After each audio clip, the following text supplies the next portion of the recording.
Princess Lena of the Viorian Empire never wanted this marriage. She was a warrior born royal, trained in the art of battle since childhood. Her life, shaped by the honor and strength of her people. The Council of Elders, however, cared little for her wishes. They sought peace with the newly arrived human delegation from the Sol system, and the fastest way to seal that peace was through a union between their peoples. That was how she found herself standing in the grand hall, facing a tall, quiet man named Ethan. Unlike Viorian warriors, he wore no ceremonial armor, no elaborate weapon on his belt. Instead, he stood in a simple dark uniform, his hands calmly folded behind his back. His hair was neat, his face unreadable. Liana studied him for signs of nervousness, but his expression never changed. The wedding was brief. Viorian and human diplomats smiled. The crowds cheered, and the council declared the alliance official. Lana forced herself to smile when needed, but inside she felt frustration. She had dreamed of a partner who would ride into battle beside her, someone with fire in their heart.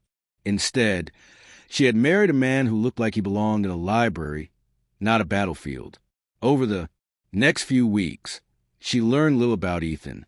He spoke softly, never raising his voice.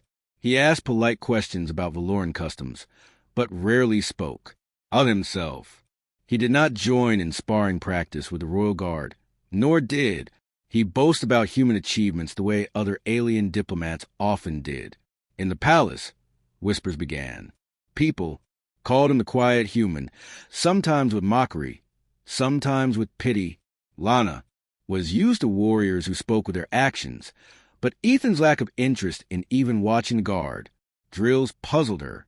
One evening, she asked him directly, "Do humans not train for war?"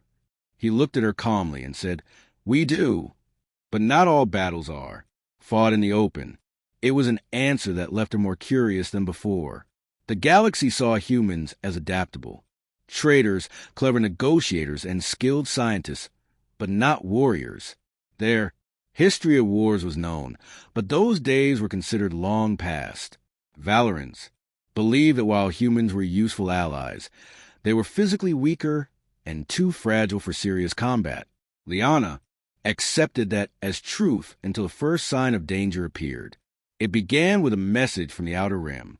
A Valerian outpost had been attacked by a warlord known as KTH Thal, a ruthless conqueror who ruled a growing fleet of mercenaries and raiders. Reports said entire colonies surrendered without resistance after seeing his forces. His ships were already moving toward the Viorian core worlds, and the capital was his next target.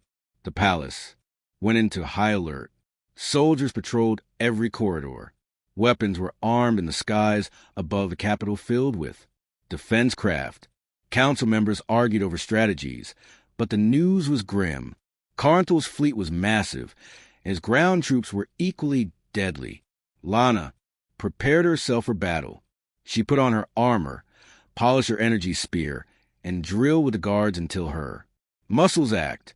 She expected her new husband to at least discuss the coming fight, but Ethan remained as calm as ever. He spent hours in the palace library studying maps of the city and reading old records of Valoran history. One evening, as she was strapping on her armor, she confronted him. "You do not seem worried. Do humans not fear war?" she asked. He looked at her for a long moment. "I have seen war," he said quietly. "It is nothing to rush into without thought." "Then why do you not prepare? Will you hide in the palace when the enemy comes?" she challenged. His expression did not change. "When the time comes, you'll understand." His words frustrated her, but there was something in his tone, steady, certain, that made her pause. Still, she shook off the thought. The council would protect the capital, not her quiet human husband. 2 days later, the enemy arrived. The warlord's fleet appeared in orbit, their dark ships blotting out the stars. Defense cannons opened fire, but the enemy's shields absorbed most of the blasts. Within hours, ground forces broke through the outer districts and began pushing toward the palace. The royal guard held the gates as long as they could But the enemy was relentless. Civilians fled, soldiers fell, and the sounds of battle echoed through the streets. Lana fought alongside her guards, her spear cutting down enemy soldiers. But there were many. When the palace walls were breached, chaos erupted inside. Guards rushed to block the corridors, but the enemy pushed forward, overwhelming the defenders. Lana was separated from her unit, cornered in one of the great halls by 3 enemy warriors. Before she could strike, Ethan stepped between her and the attackers. For the first time since she had met him, he reached for a weapon. It was not a Valoran plasma rifle, nor an energy blade. It was a sword, a steel sword. Its surface gleamed silver in the light. Strange. Runes etched along its length. Lana had seen human weapons in museums before, but this one seemed different, ancient and alive. Ethan's movements changed in an instant. The quiet, reserved man she had married vanished, replaced by a presence that radiated absolute focus. The first enemy lunged, and with a single step, Ethan's sword cut through his armor as if it were paper. The second fell before he could even raise his weapon. The third tried to retreat, but Ethan's blade moved in a blur, striking with precision that left the enemy motionless on the floor. Lana stared, unable to move. This was not the skill of an amateur or a ceremonial display. This was the work of a master. Every strike was controlled, efficient, and final. The remaining enemy troops in the hall hesitated, unsure if they should advance. Ethan's calm gaze swept over them, and for a brief moment the air itself seemed to hold still. Then they turned and fled. Liana stood there, her heart pounding. For weeks she had thought her human husband was harmless, even fragile. Now she realized she had no idea who he truly was. Ethan turned to her, his voice as calm as ever. "Stay close to me," he said. "This isn't over yet." And for the first time since the warlord's attack began, Lana felt a flicker of something she had not expected. Trust. The great hall was silent after the enemy's soldiers fled. The air smelled of scorched metal and battle smoke. Liana's eyes stayed fixed on the sword in Ethan's hand. It was strange. No glow, no hum like a Valorian weapon, yet it cut through enemy armor with ease. Her mind replayed the scene, the speed, the precision, the certainty in his movements. She had seen many warriors fight, but none like that. Ethan glanced at the bodies on the floor, then at the doorway. "We need to move," he said calmly. "There will be more." Lana hesitated for only a moment before following him. Her instincts told her to lead, but in that moment she felt safer with him in front. They moved through the palace corridors, the sound of distant fighting echoing from every direction. Enemy soldiers had breached several wings of the palace, and the Viorian guards were fighting hard to push them back. At one intersection, a group of guards stopped and stared at Ethan. One of them, Captain Drell, looked shocked. "Your husband." "What did he just do?" "I saw him from the other hall. He cut through an armored raider like it was nothing." "He saved my life," Lurana replied, still unsure how to explain it. Ethan didn't wait for questions. The enemy commander will try to reach the council chamber. If he kills the council or forces them to surrender, the entire capital will fall without further resistance. "Captain," Drell frowned. "How do you know that?" "Because that's what I would do," Ethan said simply and started walking again. The captain exchanged a glance with Lana, then followed. They moved quickly, taking less obvious routes to avoid heavy fighting. Ethan seemed to know where to turn at every corner, as if he could predict where the enemy would be. Whenever they encountered small enemy squads, Ethan moved with the same calm, precision, his blade flashing only when necessary, each strike ending the fight before it could drag on. As they approached the council chamber, they heard the sound of heavy weapons. Fire. The enemy had already reached the outer door. Valoran guards were making a stand, but they were being pushed back. Liana stepped forward, ready to charge, but Ethan held out a hand. "Let me," Before she could argue, he walked into the open. The enemy soldiers turned to face him, their weapons ready. And then he moved. It was like watching a storm, in human form. His steps were silent, but his strikes were sudden and unstoppable. He dodged blaster fire with small, precise shifts of his body, his sword cutting through weapons, armor, and shields as if none of it mattered. The fight lasted less than a minute, and when it ended, the enemy lay scattered. Their advance stopped cold. The Valoran guard stared at him in open disbelief. Ethan simply cleaned the edge of his blade with a cloth he carried, then looked at the sealed door to the council chamber. Inside, the council members were frightened but unharmed. When they saw Ethan, their eyes widened. Most of them had never seen a human fight. At least not like this. Counselor Marved, an elder who had once opposed a human. Alliance spoke first. What? Were you human? Someone who keeps his promises, Ethan replied. There was no time for questions. Another alarm rang. Out! This one from the palace's southern wall. Lana's communicator crackled with a voice from the command center. The warlord's personal guard has landed. They are cutting through our forces and heading straight for the palace. The room fell silent. Everyone knew what that meant. The warlord himself was coming. Liana looked at Ethan. You knew this would happen, didn't you? I expected it. He said, this is the moment that decides a battle. Counselor Marv shook his head.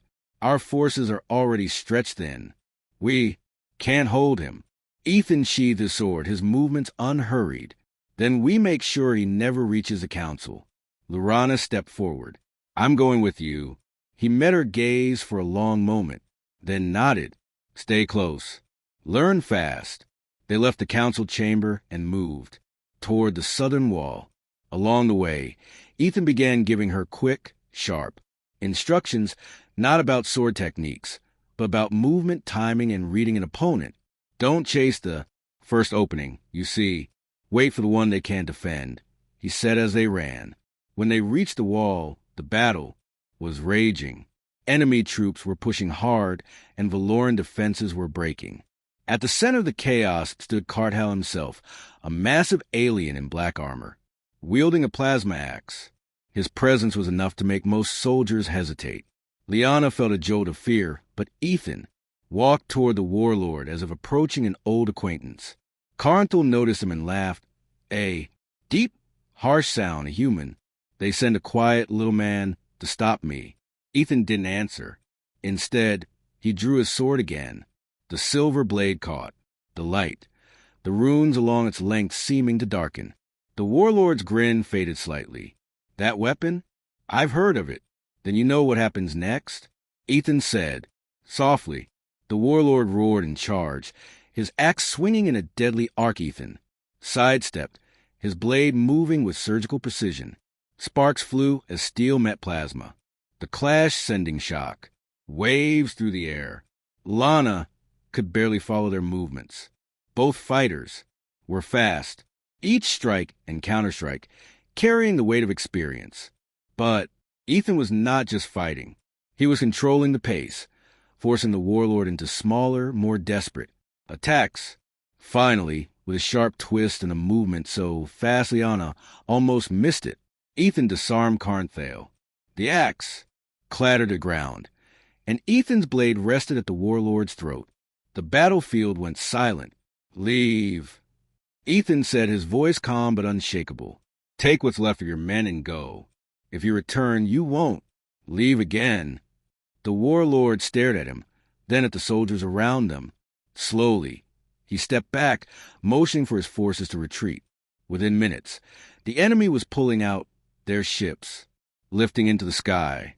When the last enemy craft vanished, the Valoran soldiers erupted into cheers. Lana looked at Ethan, her heart pounding, not from fear, but from something she didn't fully understand. This quiet human whom she had once thought fragile had just saved her. People from certain defeat, and she knew without a doubt that everything she thought she knew about him and about humans was wrong. The capital city was quiet after the retreat of Karthal's army. The air was still heavy with smoke, and the streets were littered with damaged vehicles and broken weapons. The victory had been swift in its final moments, but the cost was clear. Many soldiers had fallen and whole districts lay in ruins. Princess Liana walked beside Ethan through the palace courtyard, the cheers of the soldiers still echoing behind them, but her mind was filled with questions. She had seen him face the warlord without fear, had watched him fight with impossible speed, had seen a sword that seemed to belong to no era or technology. She knew. When they reached a quiet balcony overlooking the city, she finally asked, "Who are you, really?" Ethan rested his sword across his knees and sat on the edge of the stone rail. "I'm what I told you before, a human," he said simply. "No," Lurana pressed. "You are not like the humans the council described. I have fought trained warriors all my life, but I have never seen skill like yours. That sword, those runes, they are not just decoration." He looked at her for a long moment, as if deciding how much to tell her. "This sword is older than most of the nations in the galaxy. It comes from a tradition my people kept hidden for centuries. We are called the Keepers of the Blade." Lana frowned. "I've never heard of them." "You weren't meant to," Ethan said. "Our order is small. We don't fight in wars for power or territory. We train for the moments when a threat rises that no one else can stop. We carry swords, not because we lack better weapons, but because these blades are made for a different kind of fight." Her eyes dropped to runes. "What do they mean?" "Each rune is a vow," Ethan said quietly. "A promise to protect life, to fight with purpose, to never draw the blade unless we intend to finish the battle." He ran a finger along the hilt. "My master gave me this sword when I completed my training. He told me that a day would come when I'd have to fight, far from home, for people who didn't understand what we were." Lana thought of their wedding day, of how she had looked at him and seen only a quiet man forced into a political match. Now she realized there had been a depth in his eyes even then, something she hadn't wanted to see. "Why didn't you tell me?" she asked. "Because peace is easier when people underestimate you," Ethan said. "If the galaxy believes humans are harmless, they leave us alone. But if we show too much strength, they start to see us as a threat. I prefer to let them think I'm just a quiet man until they give me a reason to prove otherwise." Before she could reply, a voice interrupted them. Captain Drell approached, bowing respectfully. "Princess Master Ethan, the council requests your presence. They wish to discuss the defense of the outer colonies." Lurana glanced at Ethan. "They finally see you as a master." Ethan gave a faint smile. "Titles don't matter. What matters is that the warlord will come back." In the council chamber, the elders stood as they entered. Their expressions were different now, no longer dismissive, no longer doubtful. Counselor Marv spoke first. "Human, Ethan, your actions have saved the city. We owe you our thanks. But the warlord's forces are regrouping. We have intercepted messages. He has called upon allies from beyond the rim. If they join him, their fleet will be larger than anything we can face." Lana stepped forward. "Then we must strike first. We know where his fleet is gathering." The council murmured uneasily. "Princess, such a move would be dangerous. Our forces are still recovering." Ethan's voice was calm. "If we wait, we lose the advantage. The warlord will return with more troops, more ships, and more time to prepare. Right now, his forces are scattered. If we hit his command ships before they regroup, the rest of his army will fall apart." Counselor Mark looked troubled. "And who will lead this strike?" Ethan's gaze did not waver. "I will." The room was silent for a moment. Lyanna felt a flicker of pride and fear. "If you go, I go," she said firmly. "Princess," Mark began, but Ethan raised a hand. "She has a warrior spirit. I'll train her for what's coming." After the council meeting, Lana found herself in the palace training yard with Ethan. For the first time, he placed his sword in her hands. It was heavier than she expected. The balance perfect. The metal cold. "This blade is not for show," Ethan said. Every movement matters. You waste nothing. You overreach, you die. For hours, he drilled her. Footwork, timing, awareness. He taught her to see not just the enemy's weapon, but their intention. Watch their shoulders, not their blade, he instructed. By the time the weapon moves, it's already too late. Lana had always been a skilled fighter, but this training was different. Precise, patient, unrelenting. Her arms ached, her legs burned, but she refused to stop. Ethan said little, but when she finally managed a move that forced him to step back, he gave a small nod of approval. As night fell, they stood together in the quiet yard. You're learning faster than most, Ethan said. I have a good teacher, she replied. He looked at her, and for the first time since they met, there was a warmth in his eyes that wasn't just politeness. Tomorrow we leave for the Outer Rim, he said. If we succeed, the warlord won't trouble the Valorans again. If we fail, then we make sure we don't fail, she finished. The next morning, the Valoran strike force prepared to depart. The soldiers were nervous, but the sight of Ethan standing at the front, his sword at his side, brought a strange kind of calm. Lana stood beside him in her battle armor, ready for what lay ahead. She no longer saw him as just a quiet human. Now she saw him for what he truly was, someone who chose peace, but was ready to fight for it with everything he had. And deep down, she knew that the moment they reached the Outer Rim, everything would change. Again, the Valoran strike fleet left the capital at dawn, their ships cutting through the dark of space in perfect formation. The mission was dangerous, perhaps even impossible, but everyone knew it had to be done. Carnthal's forces were scattered after their defeat, yet his command ships were gathering in the Outer Rim. If they could destroy those ships now, the warlord's power would collapse before it, could rise again. Princess Lyanna stood on the bridge of the Viren cruiser Arclight, watching the stars drift past the viewport. Beside her, Ethan was quiet as always, his sword hanging at his side. She had grown used to his silence, but now it felt different. Not distance, but focus. She knew he was already planning every step of the coming battle. The fleet's commander, Admiral Soren, approached them. Our scouts report that the warlord's flagship, the Bloodfang, is in orbit over a barren moon. He has 2 destroyers and a carrier with him. The rest of his fleet is still days away. Lana's pulse quickened. Then this is our chance. Soren agreed, but his personal guard is with him. Elite fighters all battle. Hardened, even with our numbers, it will be a brutal fight. Ethan's voice was calm. We're not here to win by numbers. We're here to break their will. Once the flagship falls, the rest will scatter. The Admiral studied him for a moment, then nodded. Very well. We engage in 2 hours. While the crew prepared for battle, Ethan took Lyanna to the small training chamber aboard the Arclight. You're going to be in the middle of this fight, he said. You need to be ready for the chaos. They practiced in silence, their swords clashing in the narrow space. Ethan's movements were as precise as ever, forcing Lana to think rather than simply react. He made her change her footing, switch her grip, and adjust the strikes from unexpected angles. When they finally stopped, both breathing heavily, Ethan said, in battle, the goal is not to look like the strongest. It's to be the last one standing. 2 hours later, the fleet dropped out of hyperspace near the barren moon.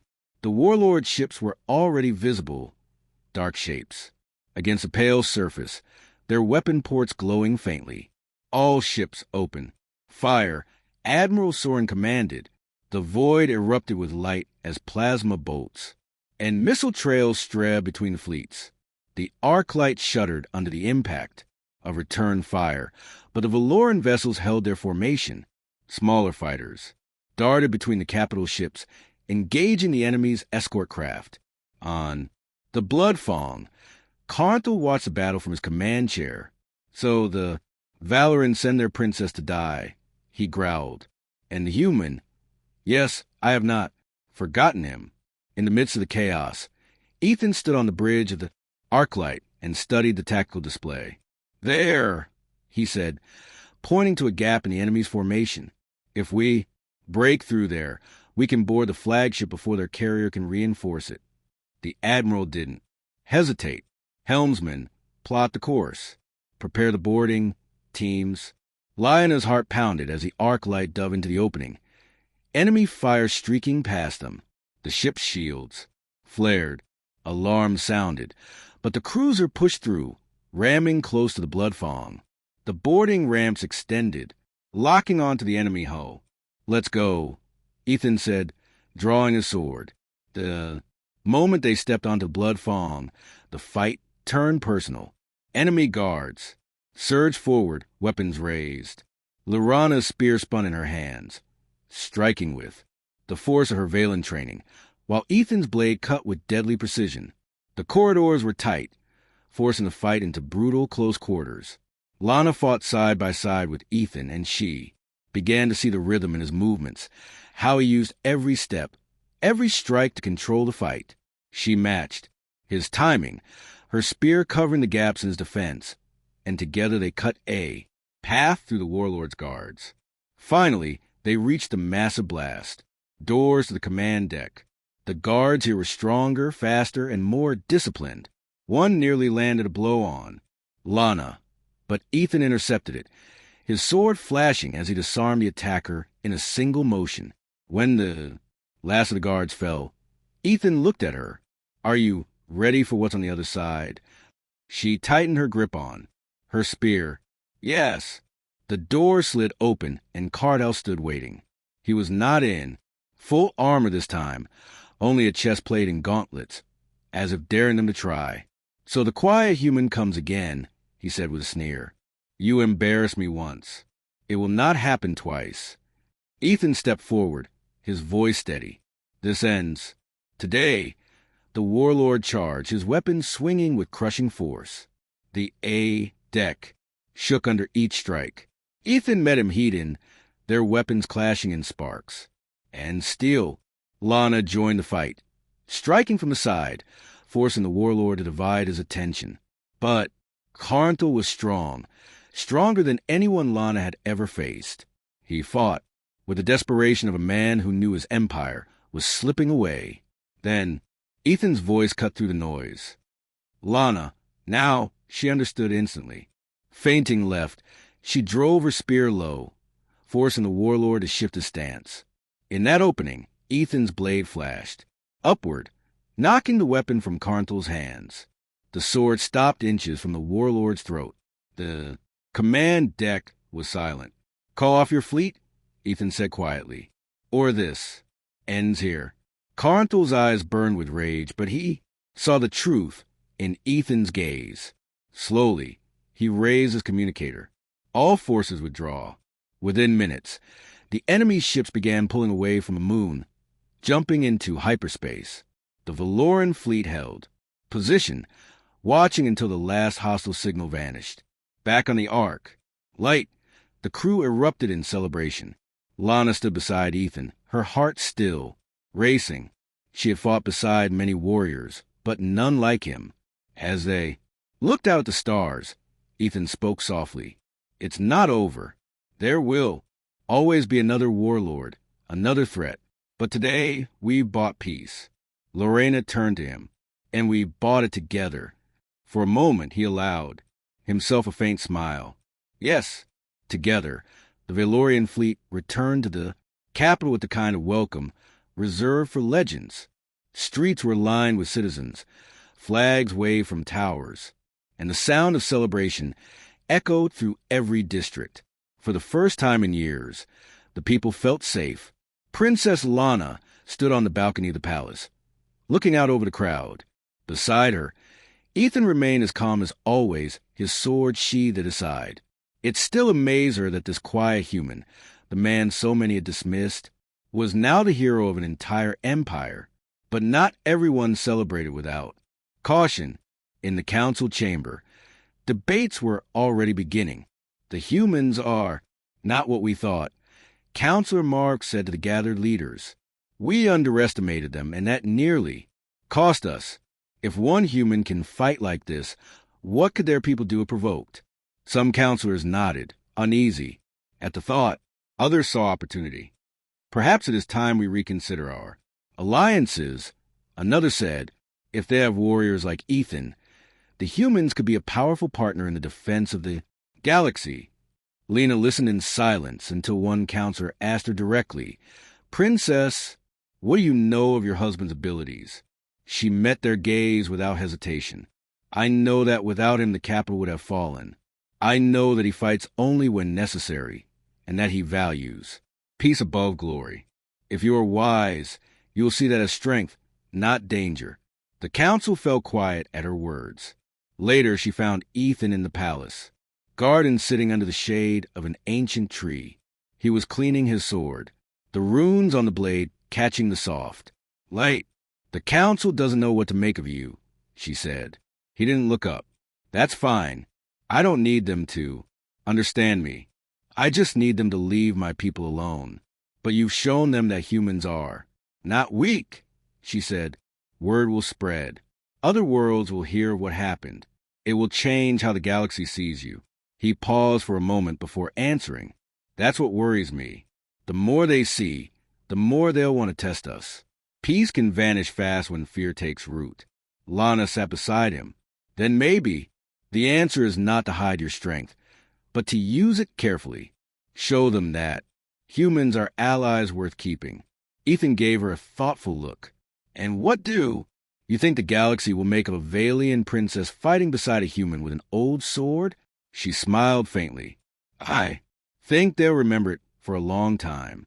In the days that followed, messages poured in from across the galaxy. Some were offers of alliance, others were cautious inquiries, and a few were clear warnings to the warlords, remaining supporters. Ethan's name began appearing in military reports, diplomatic briefings, and whispered conversations in places far from the Valoran capital. Despite the attention, Ethan kept to his quiet habits. He trained in the palace yard at dawn, walked the gardens in the evenings, and spent hours in the library, reading both human and alien histories. Lena joined him often, learning his fighting techniques and the philosophy behind them. One evening during training, she finally asked, How many like you are there in the Keepers of the Blade? He hesitated. Not many. We don't seek numbers. Each keeper is chosen and trained for years, sometimes decades. Most never leave Earth. Others are sent far away when they're needed. Like you, she said. Like me? He agreed.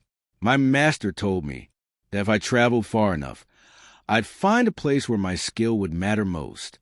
I didn't know it would be here, and I didn't know it would mean marrying a Valoran princess. She tilted her head. Was that part of your plan? He allowed the faintest smile. No, but it's not. Something I regret. Their quiet moment was interrupted by Captain Drell, who arrived with urgent news. A delegation from the Outer Rim requests an audience. They claim to be defectors from the warlord's fleet. In the throne room, a small group of alien warriors knelt before Lurana and Ethan. Their leader, a tall figure with scarred armor, spoke first. We saw what you did on the Blood Fawn. The warlord's rule is broken. We want no part of his future. If you will have us, we offer our service to the Valoran Empire and to the human who struck him down. The council was skeptical, but Ethan stepped forward. If you mean what you say, then prove it. Help us protect the colonies the warlord left vulnerable.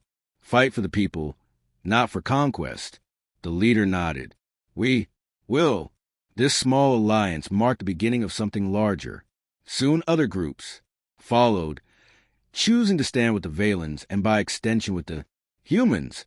In the quiet after the meeting, Liana and Ethan walked through the palace halls. You're building something, she said. Not just for the Valorans, but for your people, too. Maybe, Ethan replied. But I'm not looking to build an empire, just a place where no one underestimates humans again. Liana stopped, looking at him closely. You've already done that, but I think you're forgetting something. What's that? He asked. She smiled. You didn't do it alone. For a moment, Neither spoke. They didn't need to. The bond forged in battle was stronger than words, and both knew the next challenge would come soon enough. But for now, they walked together through the quiet palace, knowing they had changed not only the course of a war, but the way. The galaxy saw them. The days after the warlord's defeat passed quickly, but the peace that followed felt fragile. The Valoran capital was being rebuilt, colonies were being secured, and alliances were shifting across the galaxy. Ethan knew that while they had won an important victory, it was only one battle in a much larger game. Princess Liana had taken a more active role in the Empire's affairs. She attended council meetings daily, pushed for reforms in the military, and insisted on training alongside the guards. To her, the war had proven that leaders could not simply command from a throne. They had to stand beside their people when the danger came. One morning, as the first light touched the palace walls, Ethan stood in the training yard, sword in hand. The air was crisp, and the sound of blade cutting through it echoed softly. Liana entered the yard wearing her practice armor, a spear in hand. "You are here early," she said. "So are you," Ethan replied, lowering his sword. "I couldn't sleep," she admitted. "The council wants to send a delegation to the Outer Rim. They want me to lead it." Ethan studied her. "It's dangerous.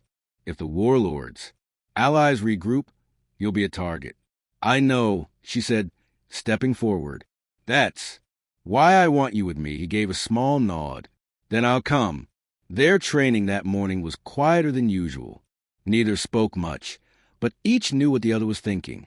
This mission would test them again. 2 weeks later, they boarded a small diplomatic vessel with mixed crew of Valoran soldiers and former defectors from the warlord's forces. The journey to the Outer Rim was long, and the further they traveled, the emptier the star systems became. On the 4th day, the ship's sensors picked up a cluster of unknown vessels moving toward them. The markings were familiar, remnants of the warlord's fleet. The crew grew tense. "They're hailing us," the pilot said. A harsh voice filled the comms. "Turn back or be destroyed. You are not welcome in this sector." Lana stepped forward. "We are here to discuss peace. If you fire, you'll only bring more war." The voice laughed. "Peace? The only peace we know is when our enemies are gone. You should have stayed in your palace." "Princess." The channel closed, and moments later, the enemy ships began their attack. The diplomatic vessel shook under the impact of the first volley. Alarms blared. Ethan moved quickly, strapping on his gear and taking his sword from its case. "We can't outrun them," the pilot called. "Out. Then we fight." Ethan said, "Board their lead ship, take their commander, and the rest will fall back." It was a bold plan, but Lana agreed instantly. Within minutes, the boarding party was ready. They launched in a small assault shuttle, weaving through enemy fire, until they latched onto the side of the lead vessel. As soon as the hatch opened, they were met by enemy soldiers.